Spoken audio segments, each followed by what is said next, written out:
Amigos, buenas noches. A nombre de la Cámara Peruana de Comercio Exterior, CAMEX, les doy la bienvenida a este video introductorio y de muestra, donde vamos a tratar los aspectos relevantes sobre la Ley de Contrataciones del Estado y su reglamento. Mi nombre es Guillermo Mayo, soy capacitador del OCE, y como tema, para iniciar estas sesiones, vamos a ver como primer tema lo relacionado a los principios que rigen las contrataciones del Estado, el cual se encuentra regulado en el artículo 2 de la Ley de Contrataciones del Estado. Antes de iniciar a explicar, a desarrollar sobre los principios, hay que indicar que la Ley de Contrataciones vigente es la Ley número 30.225 y su reglamento el Decreto Supremo 350-2015, Economía y Finanzas. Este marco normativo ha sufrido una serie de modificaciones, una muy sustancial, que está vigente a partir del 3 de abril del presente año, mediante el cual entró en vigencia el Decreto Legislativo 1341, que modifica la Ley de Contrataciones, y su Decreto Supremo número 056-2017, que modifica el reglamento de la Ley de Contrataciones. Bueno, como preámbulo, hay que indicar que el propósito de la ley y del reglamento es justamente establecer un marco normativo que responda a la necesidad de contar con un régimen de contratación pública eficiente orientado hacia la gestión por resultados, que además de ello promueva y dinamice las inversiones y la economía, ello permitiendo que el presupuesto aportado por cada uno de los contribuyentes, nosotros los ciudadanos, se materialice en la adquisición de bienes, la contratación de servicios y la ejecución de obras. Todo para el beneficio de la comunidad y de la sociedad, sin perjuicio de que también se logren otros objetivos, tales como que estas compras estén orientadas a la sostenibilidad ambiental y social, que justamente es un concepto que recoge el artículo 2 de la Ley de Contrataciones, porque la sostenibilidad social y ambiental, ya desde el marco normativo anterior, que era el Decreto Legislativo 1017, ya se regulaban como principios de la Ley de Contrataciones, y eso lo vamos a ver más adelante.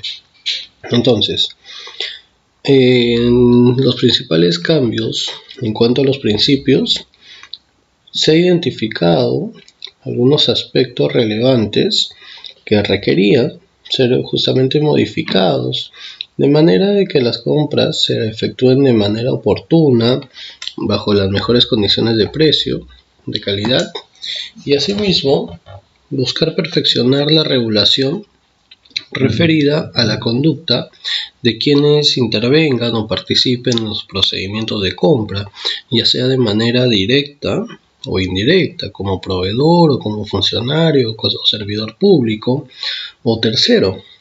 Entonces, lo que se ha buscado con las modificaciones es precisar que la contratación pública busca prevenir, evitar y, de ser el caso, sancionar las prácticas indebidas, y asimismo estas modificaciones responden en atención a que se debe realizar una serie de actos que establezcan un marco normativo para que la contratación pública sea un instrumento de gestión a través del cual se maximice el valor de los recursos públicos y la persecución de los fines públicos, evitando las situaciones de corrupción. Es en esta medida que la Ley de Contrataciones, entre sus principales modificatorias, tiene respecto al artículo 2, que rigen los principios. En este artículo se ha modificado la redacción a fin de establecer que los principios que rigen las contrataciones sirven tanto de criterio de interpretación para la aplicación de la ley, así como integrador o en el caso de solución de vacíos de la ley y de su reglamento. Igualmente, se ha precisado la redacción indicando de que sirven los principios como parámetros para la actuación de quienes intervienen en las contrataciones. Volvemos a reiterar que es para todas las etapas, es para todos los que participen dentro del procedimiento, son parámetros de conducta en tal sentido. Vamos a ver como primer principio el principio de libertad de concurrencia. De acuerdo a la redacción del artículo 2 en el literal A, este principio sostiene que las entidades promueven el libre acceso y participación de proveedores en los contratos de contratación que realicen, lo cual debe evitarse exigencias y formalidades costosas e innecesarias, encontrándose prohibida la adopción de prácticas que limiten o afecten la libre concurrencia de los proveedores.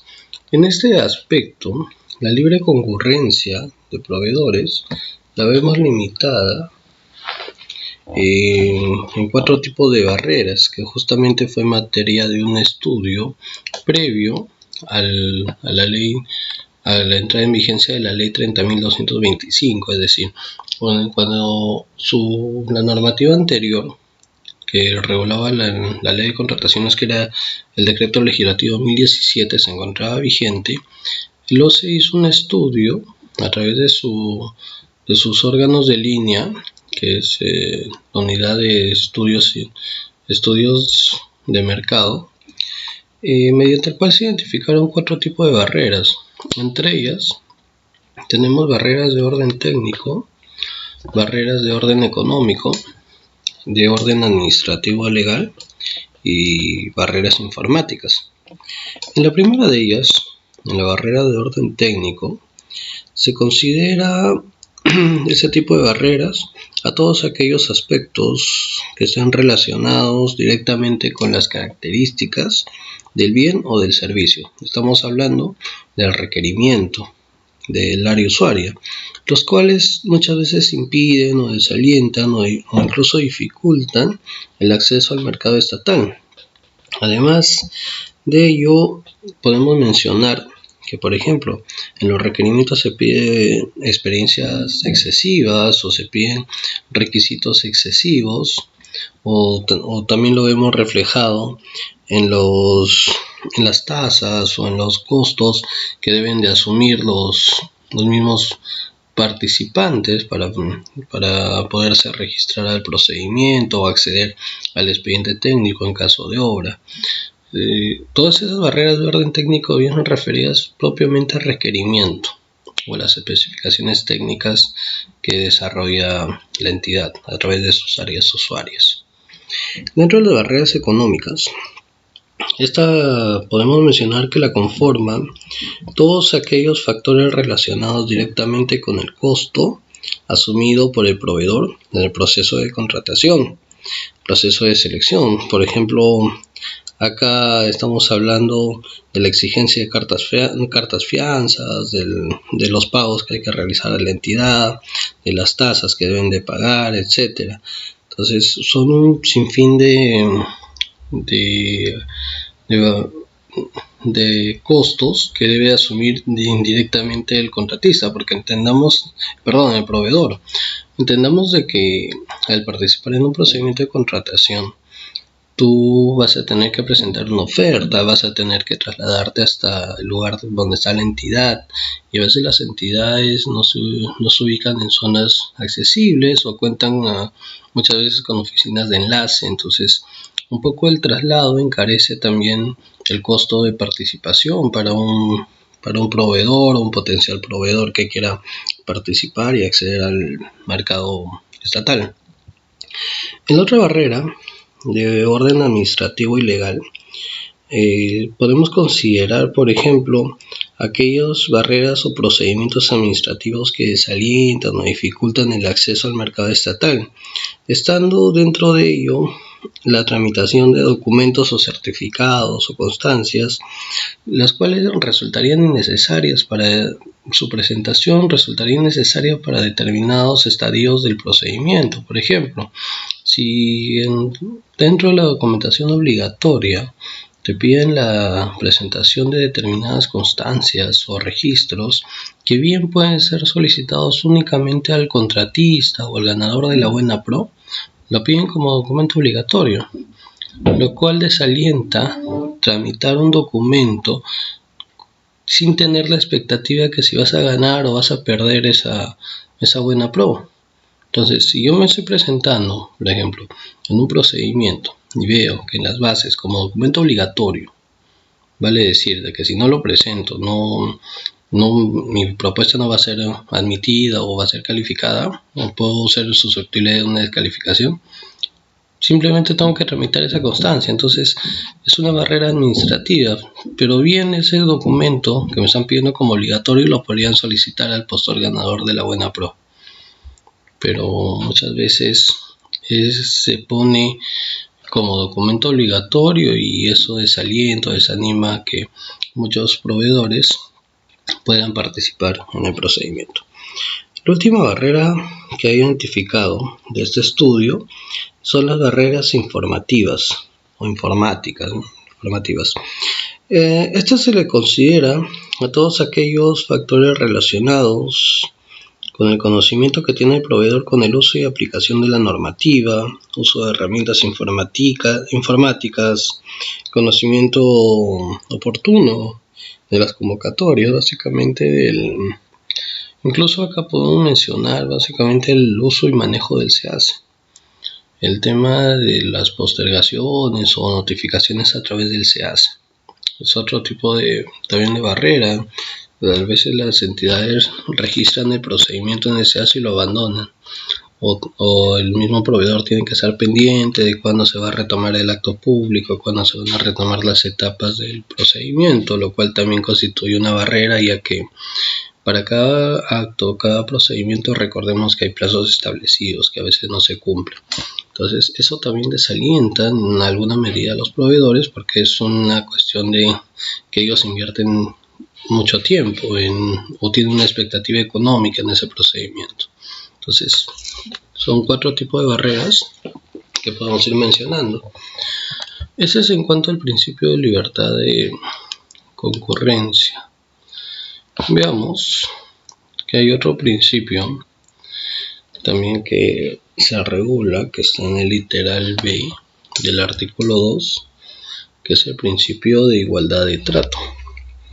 Este principio indica que todos los proveedores deben de disponer de las mismas oportunidades para formular sus ofertas, por lo cual se encuentra prohibida la existencia de privilegios o ventajas y en consecuencia el trato discriminatorio, manifiesto o encubierto por parte de la entidad.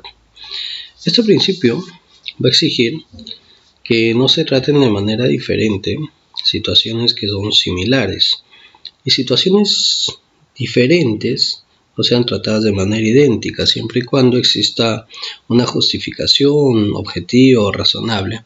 Pongamos esto en un ejemplo. ¿Cómo es que tratamos una situación diferente de manera similar, una situación similar de manera diferente?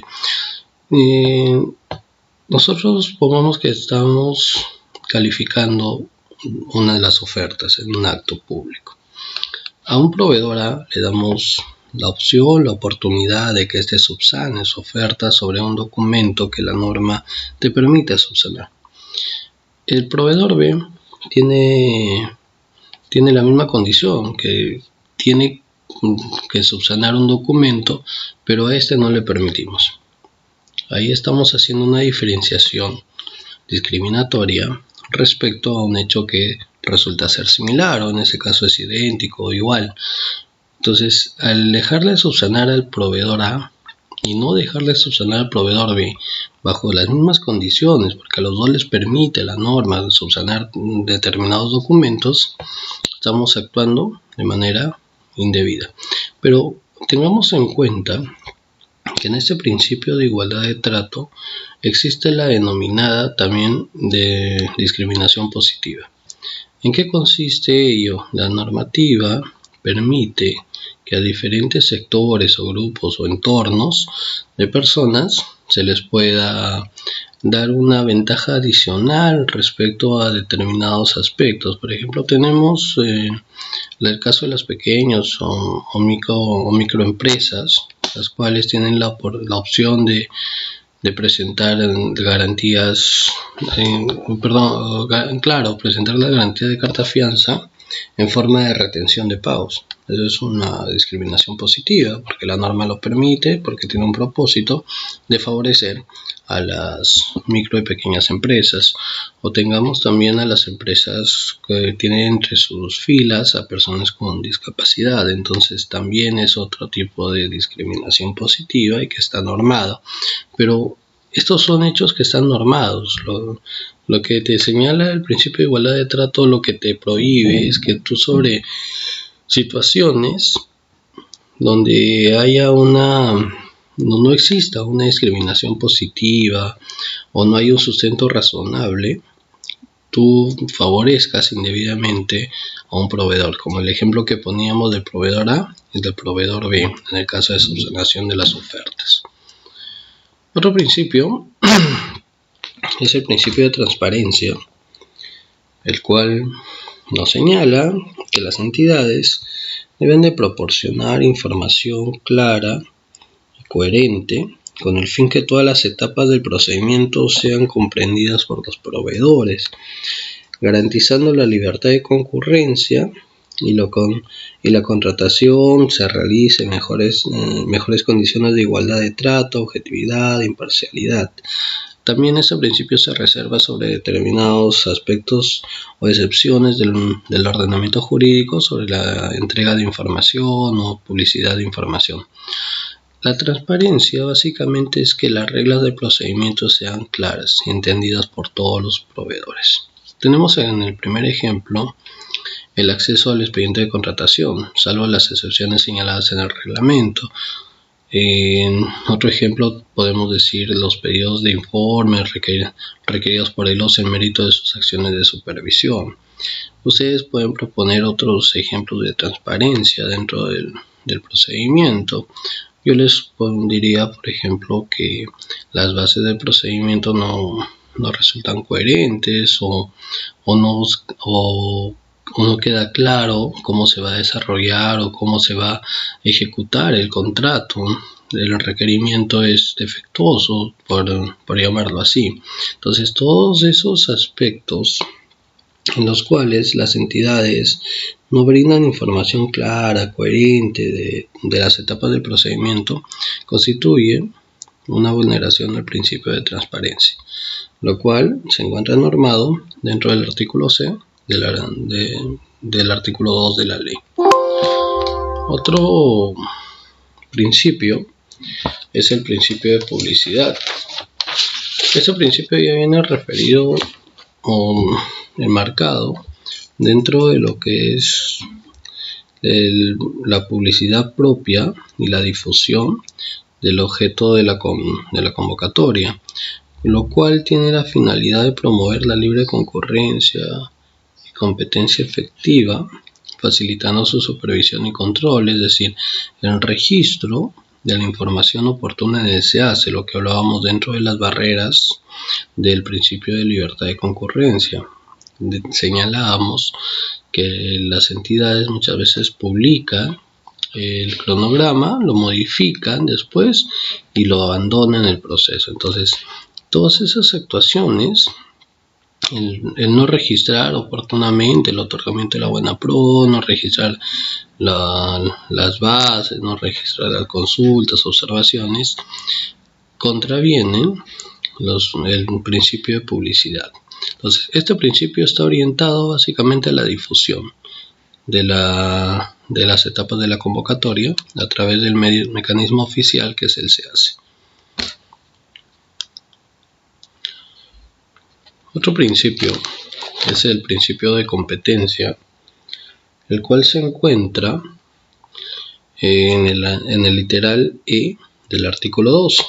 Este principio nos señala que las contrataciones incluyen disposiciones que permiten establecer condiciones de competencia efectiva y obtener la propuesta más ventajosa para satisfacer el interés público de la contratación, encontrándose prohibida la adopción de prácticas que restrinjan la competencia.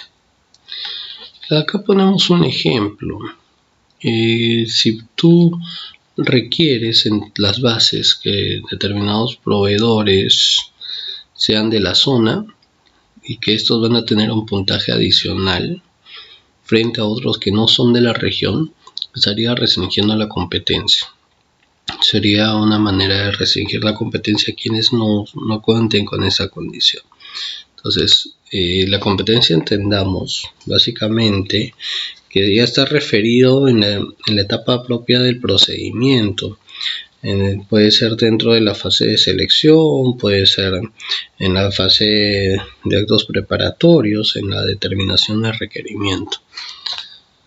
Otro principio que lo encontramos en el literal F del artículo 2 es el principio de eficiencia y eficacia, el cual ha sido modificado en su texto original con el propósito de destacar que debe priorizarse el cumplimiento de los fines, de las metas y objetivos de la entidad sobre las formalidades no esenciales del procedimiento, con la finalidad de garantizar la satisfacción de los fines públicos para que esto tenga una repercusión positiva en las condiciones de vida de las personas.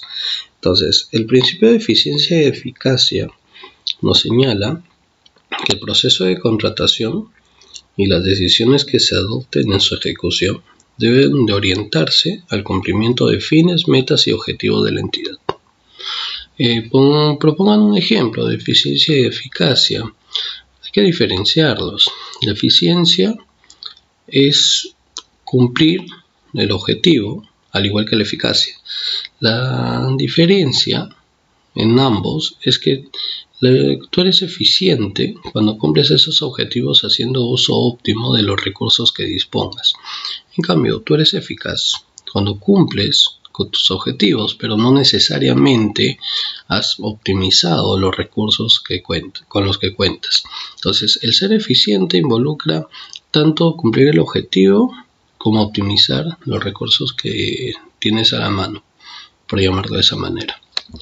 La eficacia no cumple necesariamente esa condición. Lo que se pretende entonces es que hay una dualidad. Por eso es que te dice que seas eficaz y seas eficiente. Si ustedes gustan, propongan un ejemplo en este aspecto. Yo les doy uno. Ponte que vamos a construir un hospital y para ello tenemos un plazo de 200 días, digamos, 200 días calendarios. Tenemos un monto de 1.800.000 soles, se me ocurre, pero yo cumplo eficazmente la construcción del hospital, no necesariamente dentro del plazo establecido. Tal vez me excedo, pido ampliaciones y pido adicionales, pero cumplo al final con entregarte el hospital. He sido eficaz. Pero ¿cómo hubiese sido eficiente? Eficiente hubiese sido que te entregue también el hospital, pero dentro del plazo y con los recursos que inicialmente debíamos asignarle a la ejecución de la obra. ¿Por qué? Porque hubiese hecho uso adecuado de los recursos que tenía.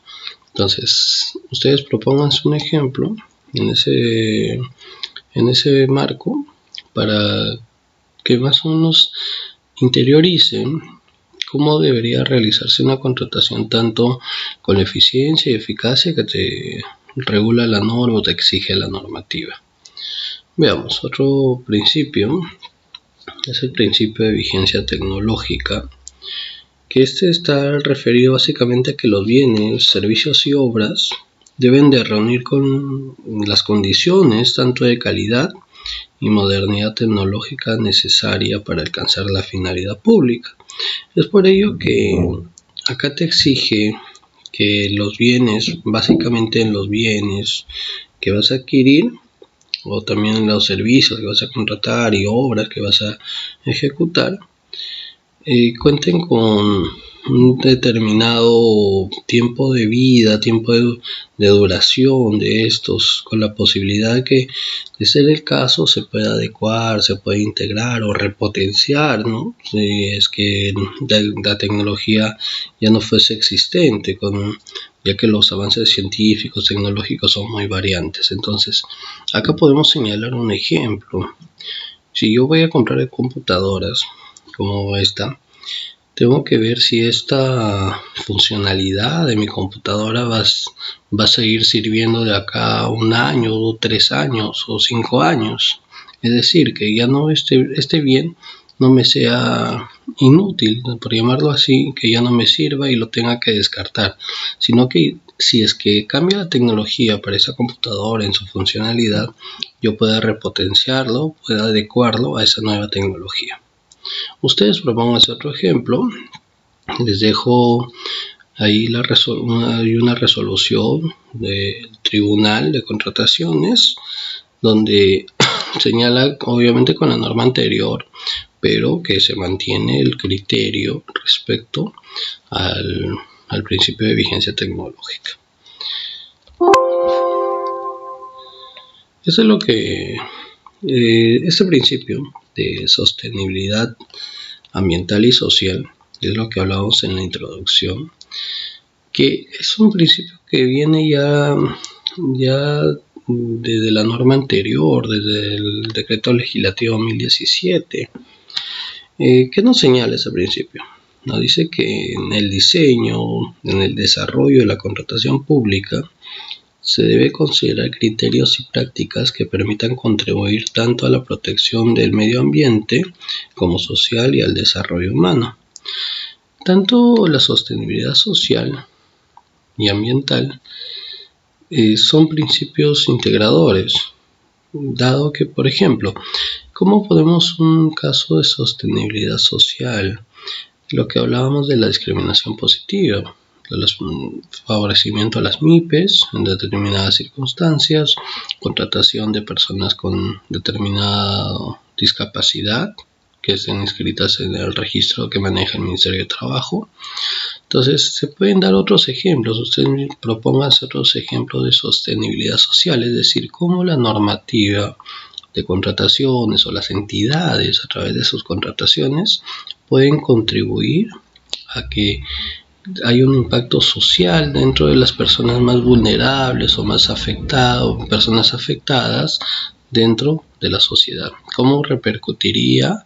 No necesariamente con el bien que se va a comprar, sino con la contratación de que se va a realizar. Yo les doy un ejemplo ahí para que ustedes puedan analizar otros o plantearse otros. Sería, pónganse se asignará un puntaje adicional a los postores cuyos integrantes del estado de trabajadores o de personal propuesto sean personas que han estado desempleadas por un largo periodo. Pongan ahí un ejemplo.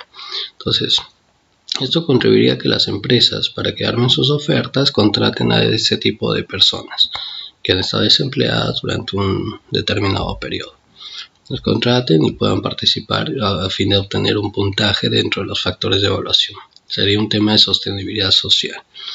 No lo regula la norma, pero es un ejemplo que se podría dar.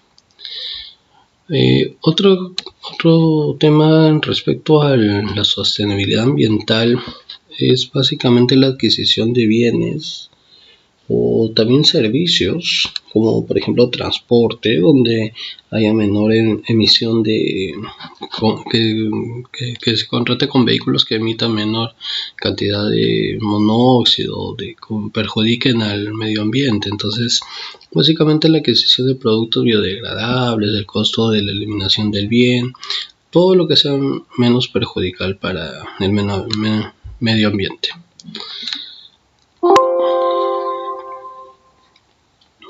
El principio de equidad. En el principio de equidad nos señala que las prestaciones y derechos de las partes deben de guardar una razonable relación de equivalencia y proporcionalidad. Esto sin perjuicio de las facultades propias que le corresponde a la entidad, como como es la cautelar los recursos públicos y el interés general. En el principio de equidad ya hablamos de las prestaciones en la ejecución contractual, es decir, que el contratista no puede reducir injustificadamente las prestaciones a las cuales se ha sometido en el contrato, y que la entidad no puede pedir más bienes o más prestaciones de servicios u obras que las que fueron pactadas en el contrato, salvo que sea por las justificaciones que permite la normativa, como son las adicionales o son las ampliaciones de plazo. Pero si lo hace indiscriminadamente o haciendo uso abusivo de su poder, la entidad estaría contraviniendo a este principio. Otro principio que justamente es el principio que se introdujo con la dación de las modificatorias del decreto legislativo 1341. Se introdujo el principio de integridad como uno de los principios que rigen las contrataciones del Estado. De acuerdo a este principio, la conducta de quienes intervienen, ya sea en cualquier etapa del proceso de contratación, debe estar guiada por la honestidad y la veracidad, evitando cualquier práctica indebida, y te señala que la misma, de producirse, debe ser comunicada de manera directa y oportuna a las autoridades competentes. En esencia, este principio se encuentra enfocado a la lucha contra la corrupción, y al introducirlo en el marco normativo como uno de los principios rectores de la ley de contrataciones, ya se le está dando relevancia jurídica, y no solamente ética a la honradez y a la veracidad, sino que te exige de que tú, conocedor de prácticas indebidas, de determinadas prácticas indebidas, tienes la obligación de informar a las entidades competentes. Obviamente, desde la perspectiva de la función pública, este principio va a guardar relación con el principio de probidad, que es justamente uno de los principios de la función pública que se encuentra recogido en el artículo 2 de la ley 27.815, que es la ley del Código de Ética de la Función Pública. De acuerdo a este articulado de la ley, señala que el servidor público debe de actuar tanto con rectitud, con honradez, con honestidad y con probidad en beneficio del interés general, y desechando todo un provecho o ventaja personal para sí o para otra persona. Entonces, la ley número 26.850, que es la ley del Código de Ética de la Función Pública, y el decreto legislativo anterior que regulaba la norma de contrataciones, hablamos del decreto legislativo 2017, ya recogían en su texto el principio de moralidad. Este decreto legislativo del 2017 lo definía en su artículo 4 como una obligación de todos los actores referidos al procedimiento de contratación de las entidades, tanto a las reglas de honradez, veracidad, intangibilidad, justicia y probidad. Con la incorporación del principio de integridad, con las modificaciones de la ley 30.225, lo que se quiere es subrayar la importancia tanto de la honestidad y de la veracidad en el proceso de contratación, ello como una forma de prevenir y combatir las prácticas inmorales. Por ello, lo que se está buscando es destacar que en la contratación pública, la honestidad y la veracidad constituyen reglas de conducta de la buena administración y la buena gestión pública, con el fin de asegurar los recursos públicos. Entonces, decían que no debería estar normado porque es algo intrínseco, pero el legislador ha visto por conveniente normar el principio de integridad como nuevo principio que rige o regula las contrataciones públicas. Amigos, eso es lo que hablábamos. Tienen el concepto del principio de integridad. Acá en esa relación van a ustedes encontrar ciertas lecturas, las cuales pueden revisarlas. Son lecturas clasificadas sobre los temas que hemos estado viendo, si ustedes quieren ahondar en ello. Solamente para antes de terminar, los principios que hemos estudiado no solamente van a regir para aquellas contrataciones que estén dentro del marco de la ley de contratación pública, es decir, que en el ámbito de aplicación de la ley 30.225 y su reglamento, sino que estos principios también son de aplicación para aquellos supuestos excluidos donde se efectúen contrataciones con el Estado. Los supuestos excluidos que están señalados en el artículo 4 y 5 de la ley los vamos a estudiar en el próximo capítulo.